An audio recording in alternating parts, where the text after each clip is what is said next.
Olu lusasazo ngqo lwendaba kumagumbi ethu sasazo kundlunkulu e-SABC Auckland Park eRhawutini nazo eziphambili.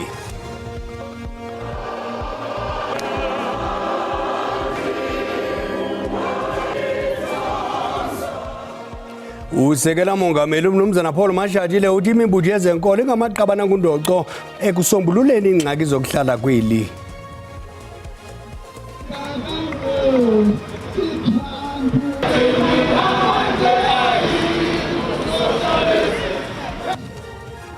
I-SACP imemelele kurhulumente waseMelika ukuba alungise eminye imiba etshisa ibunzi kwihlabathi. And the investments that we've made in youth, he should be handing over the FIFA World Cup, the investments that we've made in youth football. Umbutho olawula ibhola ekhatywayo eAfrika iCAF ufakana umilomo necandelo labucala kuqhogwano le-$1 billion zaseMelika.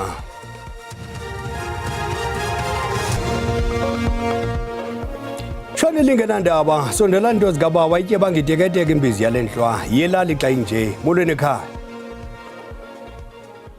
Usekela Mongameli Paul Mashatile uthi imibutho yezenkolo ngamahlakana nobuchule ukhuthaza ubumbano loluntu kunye nokukhuthaza umanyano. Mnumzana Mashatile ukuthethe oku kwinkonzo yamawezile egcuwe eMpuma Koloni. La Mongameli uMashatile usoloko ethe gqolo ukundwendwela iphondo leMpuma Koloni nalapho abamba iingxoxo ekwakhuthaza intsebenziswano phakathi kweenkonzo zemvaba ngemvaba kunye neenkosi.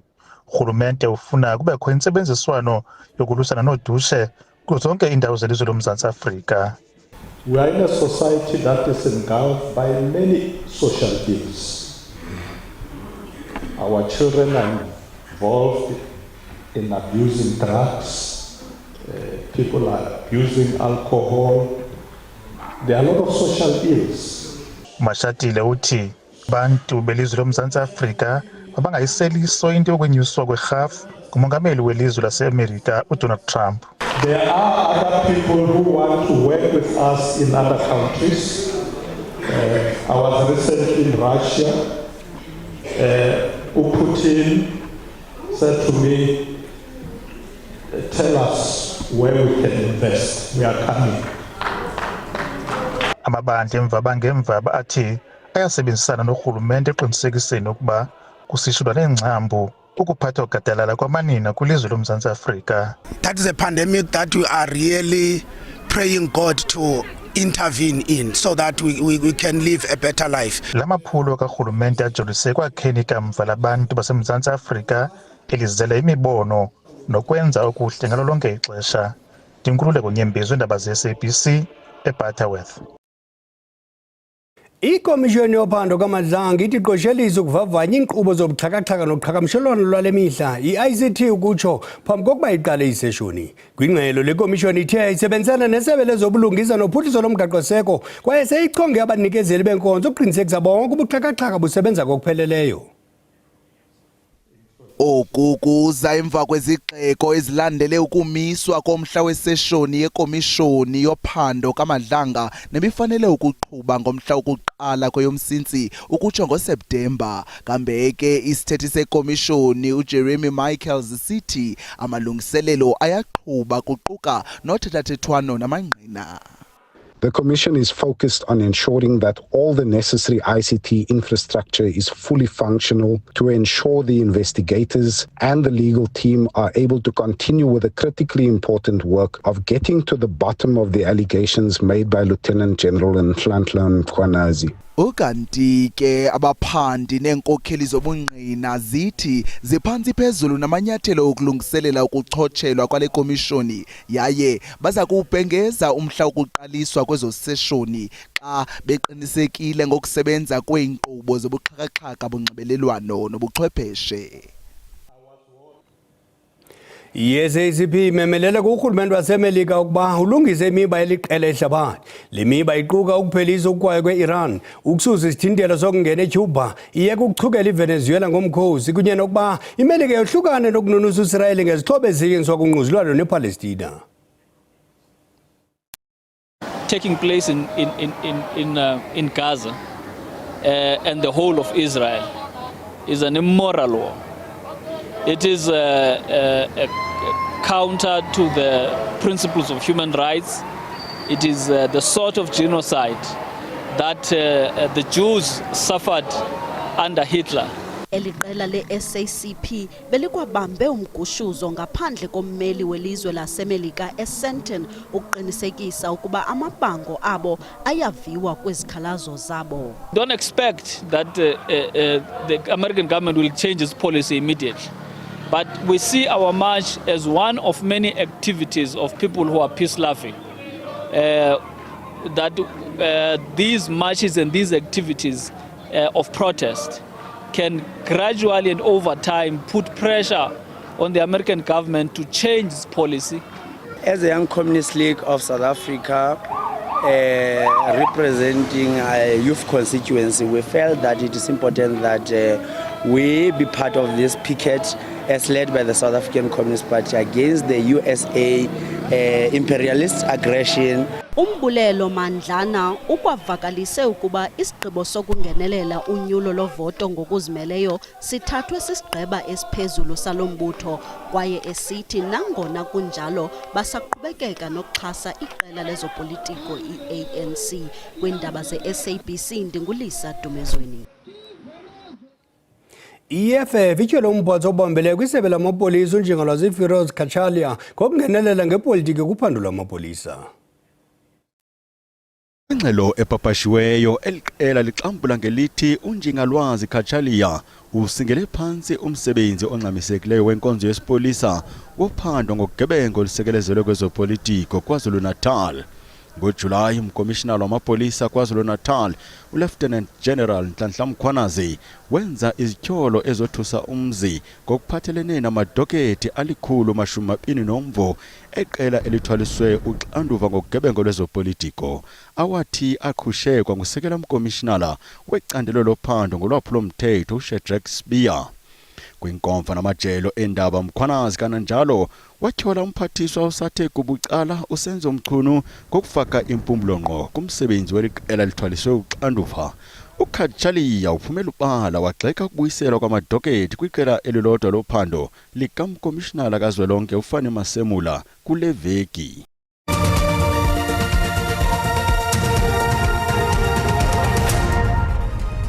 Sinamkela kwakhona sikwabulisa nakobasana lokungena. Uyakwazi ukuzifumana ezindaba na ku-SABC Plus, ukanti ukuphela kwazo uyakwazi ukuzifumana kwikhasi le-YouTube ngokuba uthi SABC Indaba zesiXhosa. Masikawulesi wahuqa.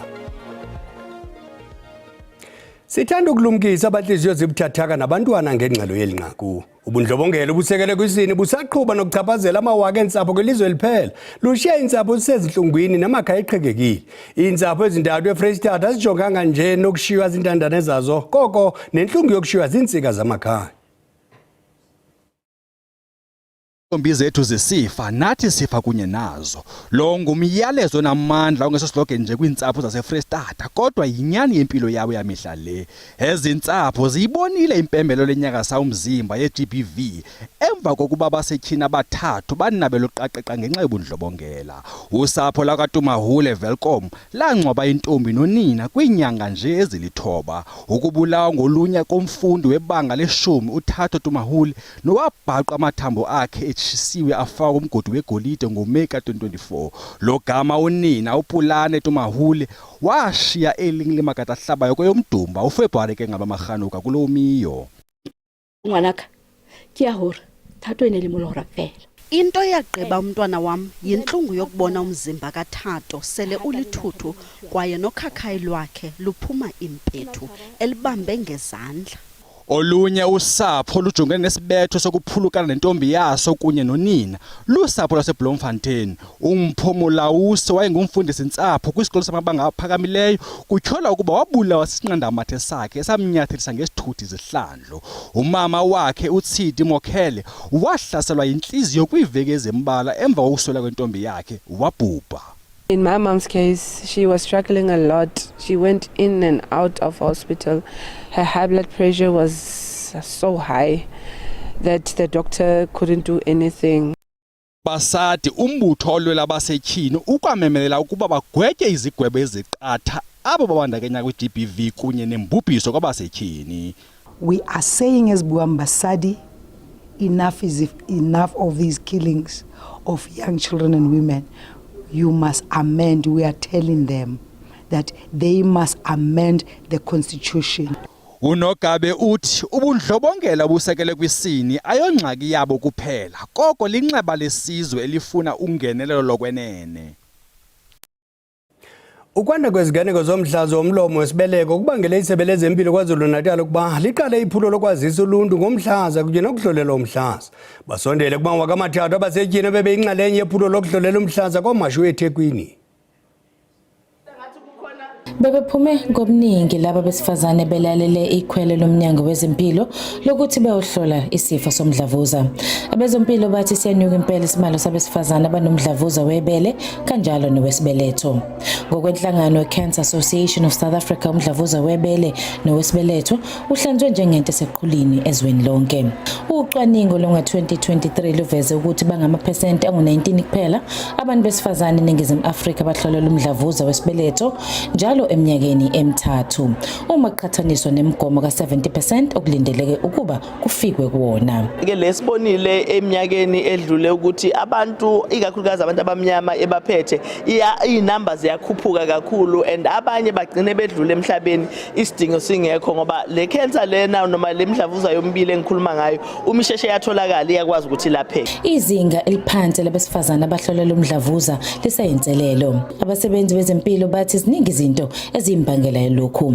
Okubalwa kuzo ungabibikho kolwazi kanye nokungaqondwa kahle mayelana nokuhlolelwa lesifo.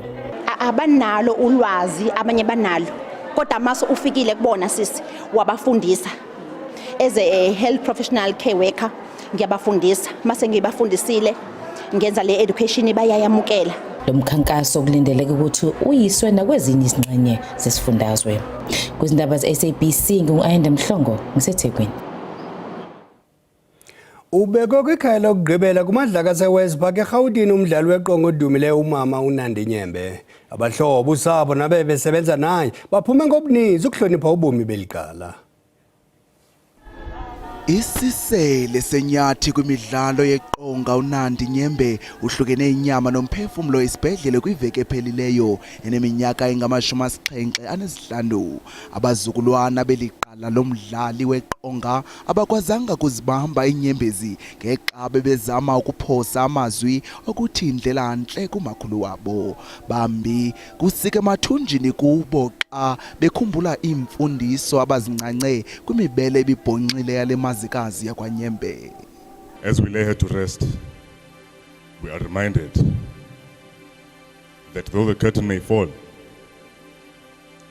the story she wrote with her life will continue. Bekusele kuqengeleke iminyaka engama-53 ubugcisa beliqhawekazi buncamlwa zizizwe ngezizwe. uNyembe ushiye umzila kwimiboniso bhanyabhanya eyahlukeneyo equka iyizo noZone 14 phakathi kweminye. Kambe ke obesebenza naye uthe akayi kuthi shwaka ezinhliziyweni uNyembe ngenxa yobuntu bakhe bokwelulela isandla kodingayo nobulumko bengcebiso zakhe. At the time I was homeless. Kidula just outside the Market Theatre. Just outside the Market Theatre, behind the Market Theatre, where there's a mall now. And all I remember is that Magogo Nadula abata umphathi business ideas. Kananjalo uthethe ngemiqobo exananazele namanye amagcisa ingakumbi kwezezimali ngexesha lokushiya kwabo eli. Umdlali weqonga uThoko Ntshinga ubongoze amaqala asaphilayo ukuba abhatale iinkqubo zepolisi kamasingcwabane.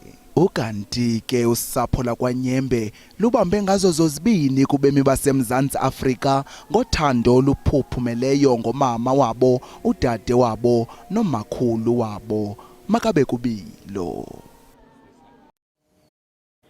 Kwilinge lethu lokuqaqambisa intshukumo ezenziwa ngamanina kule nyanga ka-August ukuze nenguqu kuluntu lweli sikhwebe ishanhliziyo lemfundo nophuhliso umseko wemibutho eYB Foundation neNguni Creatives uYanelisa Bogveld. Sikwamkele Yanelisa Khawutsho useke nini le mibutho yakho uqhutywa yintoni? I-YB Foundation siqale ngo-2021 ndikhuliselwe kakhulu kwikhaya elibhilivayo kwi-education nokukhulisa nokuncedisa abantu kwi-community yethu so sabona uba masizame into efana ne-organization nje for ukuncedisa yabe inguni creative siqala kulo nyaka ophelileyo. Khawutsho ngawupha amaphulo esenizene enguqu ngawo eluntwini. I-YB Foundation ikakhulukazi sisebenzisana nezikolo ikakhulukazi eMpuma Koloni kodwa ke sinazo ne-partnerships across ezinye i-provinces apha eSouth Africa. Sisebenzisana nabantwana besikolo uncedisa nge-career exhibitions nokuncedisa uba aplayele ezikolweni. Sincedise nezinye nje i-mentorship sessions for amantombazana kunye nabantwana bangabafana. Inguni Creatives ke yona njengekhampani incedisana ne-small businesses umake sure uba siyakwazi uba marketer baqhubekeke bafumane i-clients as they need to. Khawutsho khawachonga ukuya phesheya kumazwe njengoJapan. Khawuthi gqabagqaba. EJapan bendiye njenge-South African Cultural Ambassador ngeprogram esiyibiza uba i-JET program apho bendingomnye wabambalwa eSouth Africa baye babekwa kwiindawo ezahlukahlukeneyo eJapan. Eyona nto ibalulekileyo ngala program kuyofundisa abantu abakoJapan uba iSouth Africa yi-country enjani, iculture yethu ime kanjani, enzela into yoba ngenye imini baze bazosivakashela apha babone neculture yethu nohlobo esiphila ngalo. Ulutsha ludinga imisebenzi. Abanye badeske bathi mhlawumbe nangona befundile imfundo le ilelize. Khawukhuthaze ungathini? Nangona njengangoku ingxaki zethu malunga nengqesho zinzima kakhulu kubalekile kakhulu abantu abatsha bayazi into yoba imfundo ayisoze yayeka ukubaleka. Ndingakhuthaza ndithi abantu mabadibanise izinto abazifundileyo kunye nezikills abanazo for ukuqala amashishini baqashe nabanye kwi-communities zabo bazame into ebheka emva kwempumlo. Amaqobokazana ngalale ndlela enyembeleli khawutsho kuthiwa ufikile nakwi-G20 umbutho wakho uza kwenza ntoni kwi-G20? Apho besikhona kahle yi-Y20 engagement group ye-G20 apho besikwi-summit kwakhona njengenguni creatives siyozama uthatha i-information esinoyithatha sinika abantu abatsha ngendlela abazayi-understanda ngayo ye-social media si-explain ngoba kukhona impazamo esiyenzayo njengabantu abatsha yocinga bezopolitiko azisibandakanye. And so umsebenzi wethu bukukuthatha le information siyifumanayo kwi-Y20 siyisasaze ebantwini abatsha ngendlela ezabalula for uba bayi-understand. Shotshubeko yenelise sibamba ngazo zosibili. Enkosi kakhulu dad.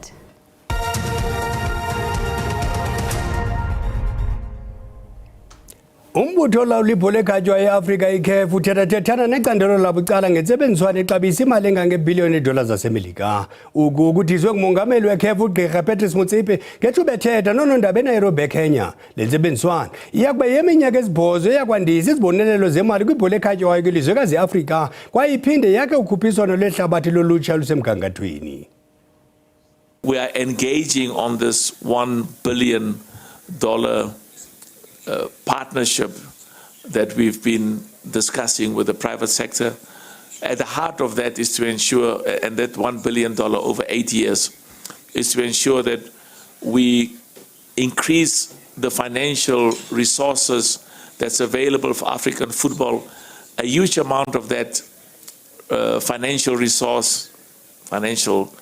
funding is going to youth competitions, it's going to investment in academies, it goes into promoting young boys and young girls to participate in competitions in Africa and make sure that those competitions are world class.